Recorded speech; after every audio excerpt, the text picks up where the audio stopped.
Well, power poles are drawing a lot of static from local residents. One fell on a child over the weekend. We'll have an update in a few minutes. But first, Portsmouth residents tell us they also have questions about Dominion, Virginia power poles.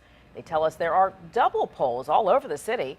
10 on your side's Liz Palka has been looking into this today and joins us now from the Parkview neighborhood. Liz?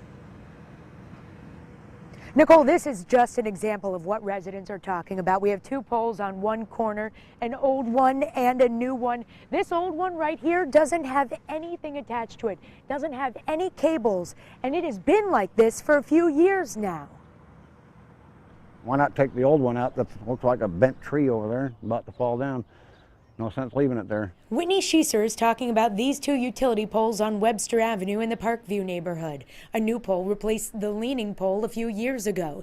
Yet the old one remains and even has cables still attached to it. And then you'll find situations like this on Ann Street.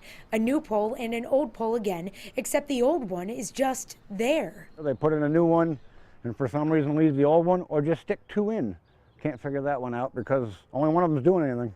Residents say the poles have been doubled up in this historic neighborhood for 2 or 3 years. They don't feel they're dangerous, but they've reported them to Dominion Virginia Power and/or Cox Communications multiple times, and they're still like that.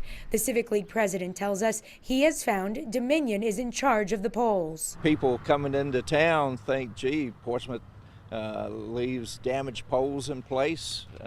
Just doesn't look good. City Councilman Bill Moody is familiar with the situation because he's been in touch with the Parkview Civic League president about it. Plus, he sees it in Churchland, too. This pole's been like that for at least 3 years, perhaps longer.